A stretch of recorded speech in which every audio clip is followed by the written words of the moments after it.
Delta 1566. Give me a call and you'll confirm it.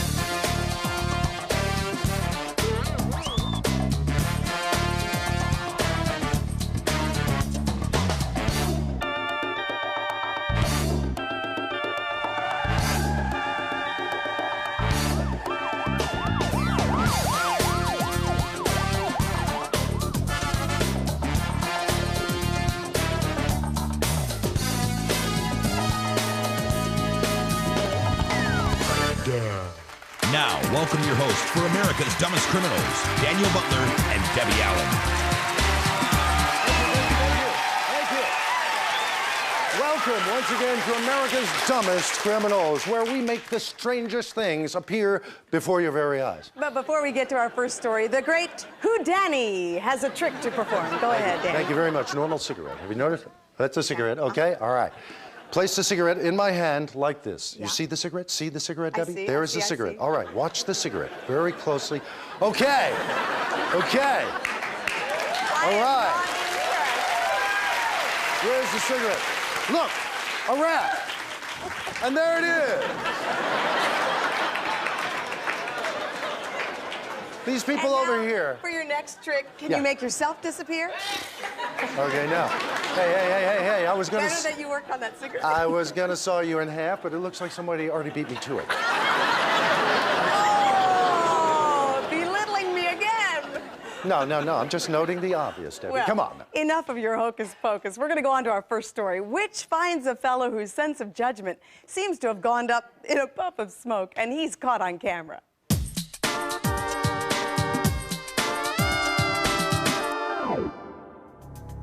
I was contacted by the Mark Police Department concerning a subject that they were in the process of obtaining a mental health warrant on.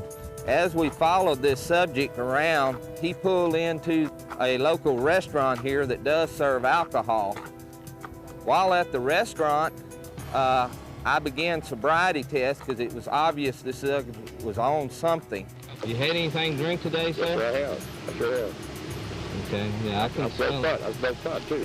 I asked him if there was any pot in the car, and he said, sure, up there above the right visor. As the officer began to enter the inside of the car to look for the pot that the guy told us was there, the guy told us, well, I lied. At which time the other officer went and looked in the right visor, and sure enough, there was pot. The fact is, you're under arrest right now. For what? This time, this subject was arrested on the mental health warrant. We later obtained warrants for possession of marijuana and felony warrants for possession of a firearm on a licensed premises.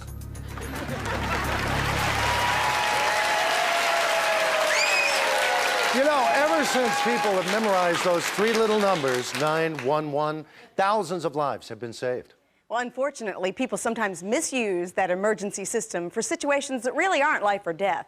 Yeah, and in our next story, a fellow on the run discovers it's really the wrong number to call. Let's dial up tonight's installment of Something to Remember Me By.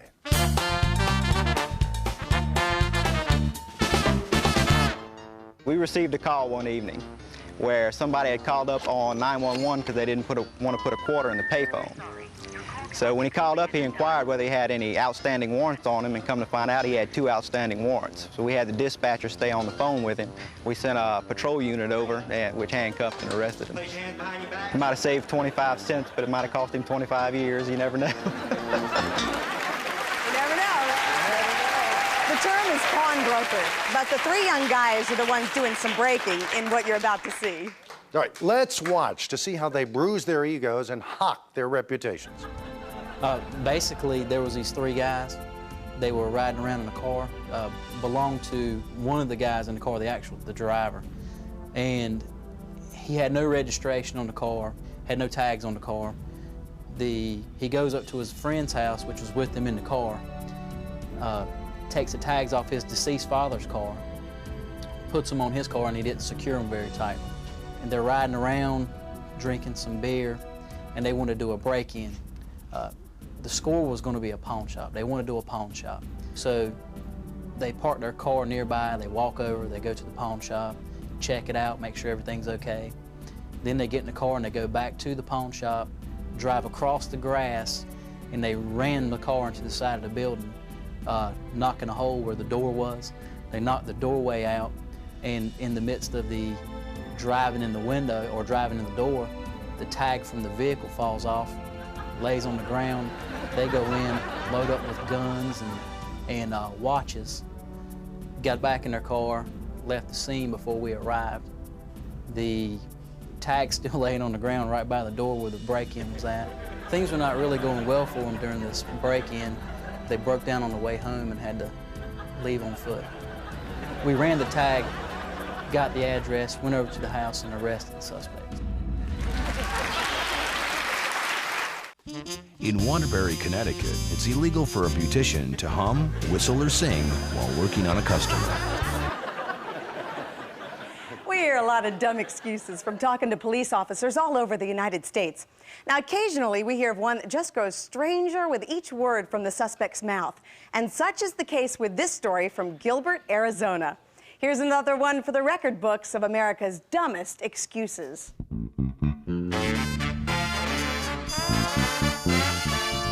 When you work in the night shift, a lot of the times you're looking for drunk drivers. And on this particular night, that's what I was, in fact, doing. And I observed a car that was driving along and began to drift towards the right side of the road. And I saw that there was a car parked on the right side of the road, and this vehicle almost struck the parked car, swerved just before she got to it. I caught up and closed in on the car and thought, well, maybe she just had a lapse, and well, I'd just follow it and see. About a block down the road, there was another parked vehicle, and just before she got to it, she almost struck it. I stopped the car, walked up and asked for the driver's license, insurance, and registration. As the woman looked for the paperwork, I advised her that I had stopped her because I thought maybe she was intoxicated. I asked her what was wrong, and she said, well, I'm legally blind. I said, okay, how is it that you can drive? She said, well, normally I drive during the daytime when I can get right on the back of another car, and just because I can see things up close, I'll stay on the back of another car until I get where I'm going. I said, well, I understand. I'm still going to need to see your driver's license. And she said, I can't get a driver's license. I'm legally blind.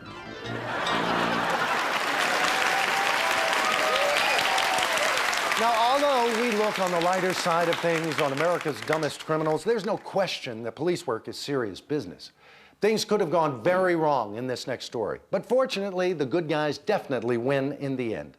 A story of a suspect with questionable judgment makes tonight's Blue Light special. It all begins with a familiar question.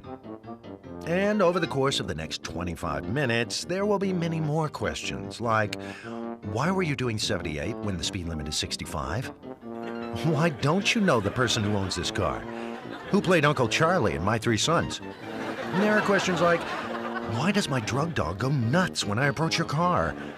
Is there anything you'd like to tell me about? What was the capital of the Byzantine Empire? And why is the right side of your car sagging?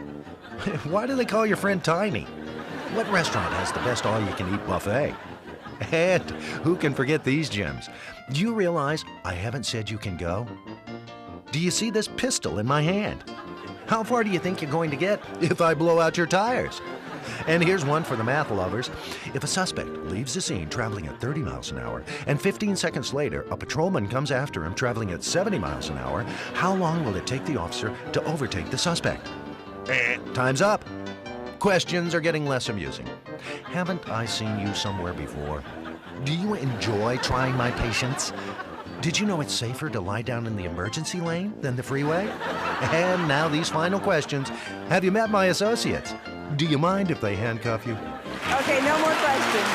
Here's the magical story we hinted about earlier. We find an officer with something up his sleeve and a suspect primed with pure grain gullibility. Presto chango, we're off to Glynn County, Georgia. When I was a deputy in New York State years ago, I had a fella I had to book on DWI, driving while intoxicated, and he was adamant that he wasn't drunk. Stated it, even though with slurred speech, everything else he had, he just said he wasn't drunk, and there was nothing that I could say would convince him. Well, I took him down to the booking room, and this guy was beginning to become obnoxious. So I told him, I said, I'll tell you what I'm going to do. I'm going to give you a field sobriety test. If you pass it, you get turned loose. But if you fail it, you get booked. Deal? He said, yeah, that'll be fine. So I took my little handkerchief out like this, and I said, okay, I want you to watch. What color is the handkerchief? He said, black. I said, all right, watch. What color is the handkerchief? Watch. He said, black. And I said this 2 or 3 more times as I tucked it into my hand like this. And finally I said, okay, now for the test. What color was my handkerchief? He said, black. I said, nope, didn't have one. He said, oh, doggone, book me, I'm drunk.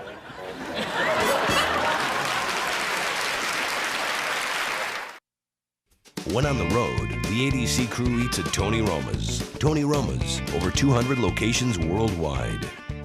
And now for a man who boldly goes where no self-respecting newsman would ever go. Here's Daniel with ADC Headlines.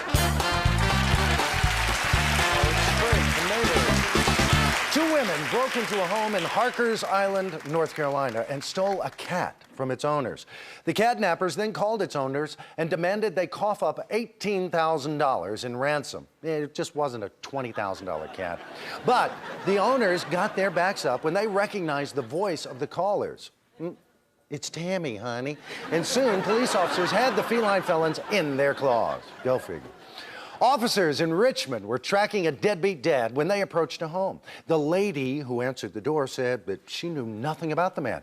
But when police talked to a neighbor, they quickly realized that the woman had plenty to hide, including the fact that she was, in fact, the man.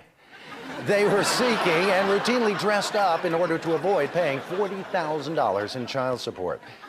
It might have been wise to ditch the disguise before he landed in jail. You know what I mean?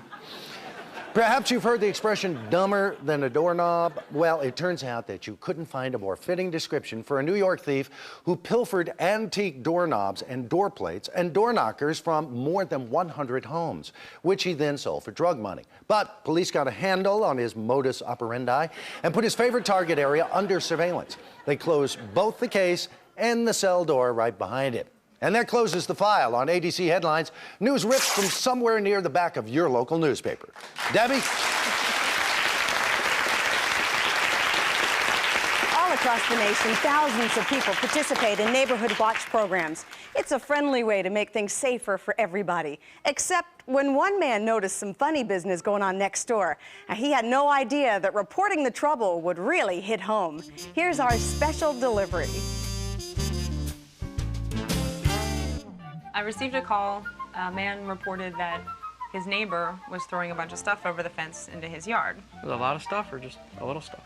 There's a lot of stuff. There's clothes and a phone and a briefcase. So this man and I are in the backyard looking at this stuff when out of the back door of the neighbor's house walks a woman. And she's related to who? She's apparently related to the person I'm speaking with. So this is his wife, right? Yeah, he whispers to me that he hasn't seen her in about 4 hours, and he had no idea where she was. And he's got to be thrilled at this point.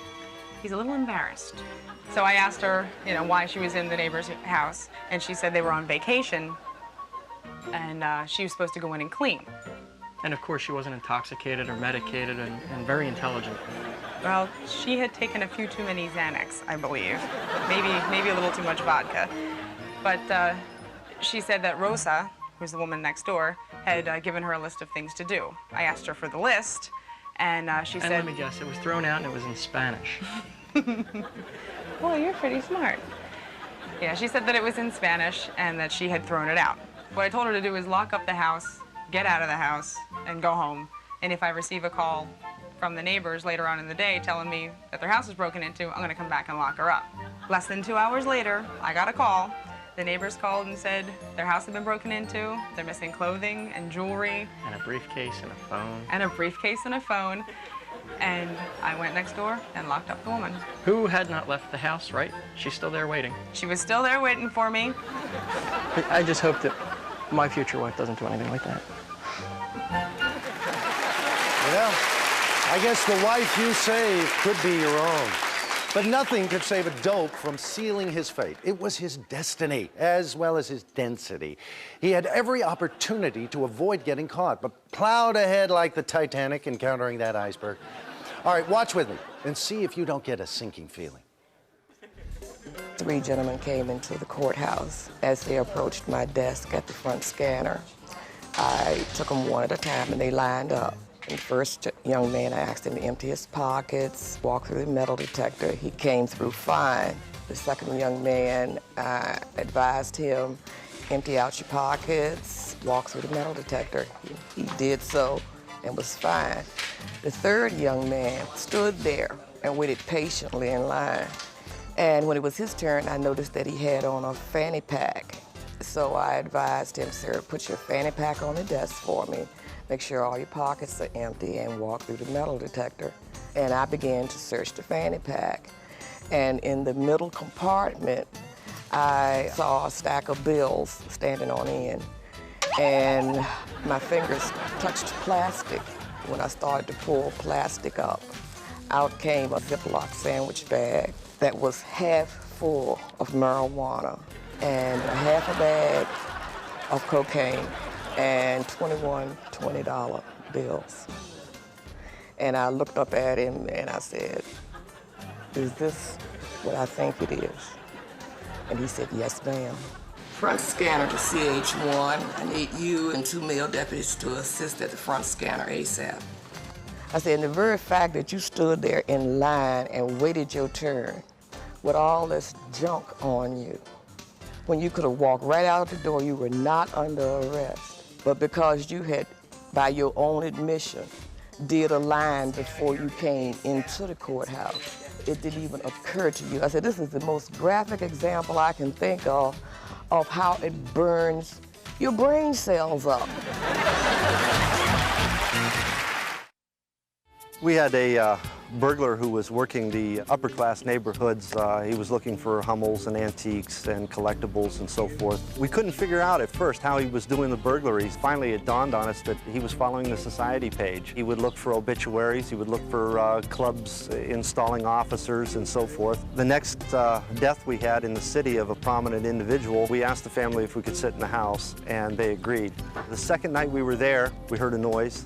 We kept hearing him pry first on the window and then on the door. As the subject came into the house, my partner and I didn't know where to go. I mean, it was a very, very small house, and my partner's 6'5" and weighs about over 300 pounds. John sat in the chair and I stood behind him, behind this curio cabinet. The one guy was looking at us and he couldn't see real well in the dark, and he come almost face to face with us. He got closer and closer to me until he was, about this close. I turned on the flashlight, he screams, turns, runs. And one guy fell to the floor, and the other gentleman ran right across his back and made it outside. My partner and I managed to scramble over and grab the one on the floor as the responding units who had the perimeter secured grab up this guy who runs out the door. We went to court. I was on the stand. He had fired his attorneys and was representing himself. He's questioning my partner, and he asked him, "Officer, you were in the house the night I broke in, correct?" My partner said, "Yes." And then his next question is, "Well, what did I look like?" My partner says, "Same thing you do now. Same height, same weight, the whole bit." Okay. There's an old line that goes, what good does it do for dogs to chase a car? I mean, what will they do with it if they catch it? Well, we have the criminal equivalent of that thinking. It involves a thief who found an item completely irresistible and the officer who found him totally arrestable. Honest, folks, we're not making this up. We were out patrolling, and I had one of my guys over here assisting with the crowd. The local club just let out. There was a large crowd on the street, and I was driving by, and what happened is I saw a subject on the front side. So I went to pull on the side to see what he was doing, and it appears he was breaking into our police unit. When I pulled over, he saw me, and he jumped out the car, and he more or less just looked at me, put his hands up, and played like he was busted. And at that point, I just went in and pulled the wires from underneath the shirt, and it appeared that he stole our radar unit out of our car. At that point, I said, "You silly goose, you're under arrest." And that's all we have time for now. But if you've got a lead on a story, or you just can't wait until next week for more state-of-the-art stupidity, visit our website at www.dumbcrimes.com. You putting magic tricks on there, too? as we've seen tonight. The people who work in law enforcement have a tough and sometimes dangerous job. We want to extend our gratitude to the officers who made tonight's show possible. And express our appreciation for the work they and their coworkers do every day. It's an important job, and they don't often get the credit they deserve. As always, we hope that we've all learned from others' mistakes. But if you haven't, we just might see you next week on America's Dumbest Criminal. Good night.